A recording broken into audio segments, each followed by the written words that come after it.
said this 2 hours ago.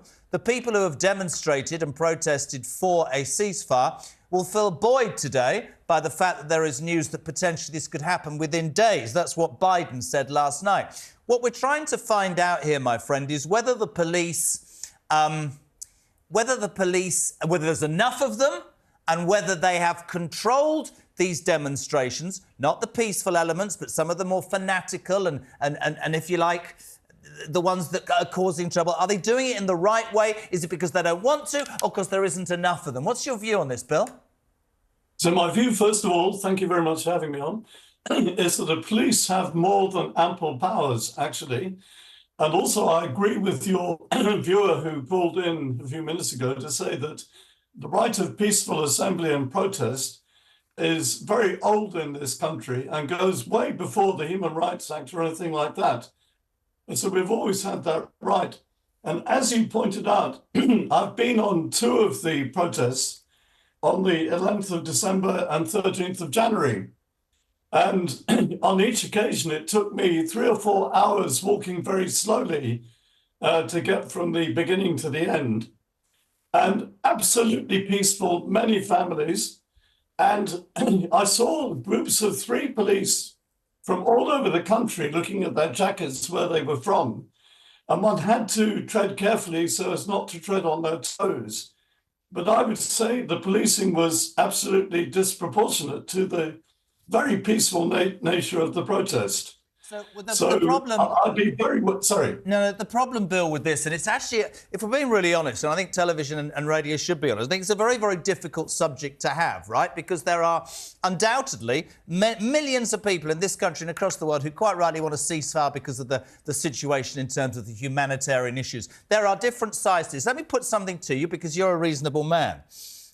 During a protest last week, right, onto the side of Big Ben was shined a message, River to the Sea, and I want to make this point because it is relevant. To the Jewish community, that is a message that calls for the annihilation of the Jewish race. Now, people can jump up and down and say, why are you talking about this? Because the Jewish community in the United Kingdom, 271,000 people in need of voice, would say that that should have been prevented by the police. That is not peaceful protesting. They will say that that is wrong. I'd love your take on that. I don't doubt the sincerity by which you went on the march and the fact that you want peace, fair play. How do you answer that, my friend? That is calling for the annihilation of the Jewish people. That is what they think. They won't be told they don't think that because that's how they see it. What's your answer? My answer is this. That not all Jews support Israel. And of course, Israel is not Judaism. And 20% of the population of Israel are, in fact, Arab Muslims. And on the demonstrations I was on, there were very large groups, 5,000 or more, of Jews who do not support Israel. So I think the police were very clear previously that that slogan is not a slogan which leads people to be arrested. And of course, if people were to support or glorify Hamas, which is a proscribed terrorist organisation, that's a different matter. But it isn't, Bill, is it? Because that comment was used by Hamas in 2017 in its charter, which called for the removal and the extermination of the Jewish population. That's why people are wound up about this. But I think, Jeremy, the police have taken the view that it's a statement that people have also put on slogans and been chanted, and that by itself, and someone please check this for me, isn't enough to arrest someone. No, this is exactly the point. This is the point I'm making. I agree entirely, and that it's not an anti-Semitic slogan, and the police do not treat it as such, and it has not been treated as such in all of the. Do you think it's an anti-Semitic slogan?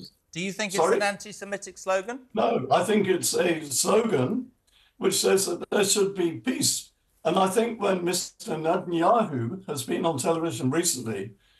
With a map of that region where the occupied Palestinian territories are simply not there.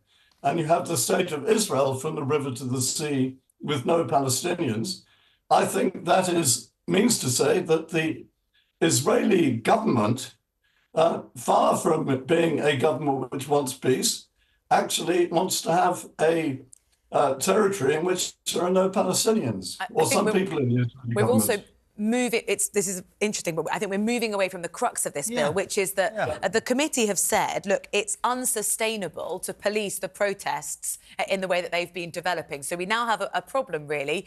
The sheer amount of resource, time, money that's being used by the police, and also, of course, defending the right of freedom to protest and freedom of speech. And do you think, Bill, there maybe is a tension there where a protest becomes so large and powerful that it does greater harm elsewhere? Well, I mean, we had an even greater protest at the beginning of the illegal Iraq war. And I think that when the public feel that something is very badly wrong, then there is a right of peaceful assembly, as I say. And given that the protests I was on for sure and the other ones were completely peaceful, many families, many Jewish people also, I would say it's a question for the police, whether police are brought from all over the country to police them. But as I said, the police standing on the side of the road when I was walking very slowly across London, they were watching, but there was actually absolutely nothing for them to intervene in. Well, thankfully there wasn't. And if they weren't there, then I think they would have been criticised again. Can we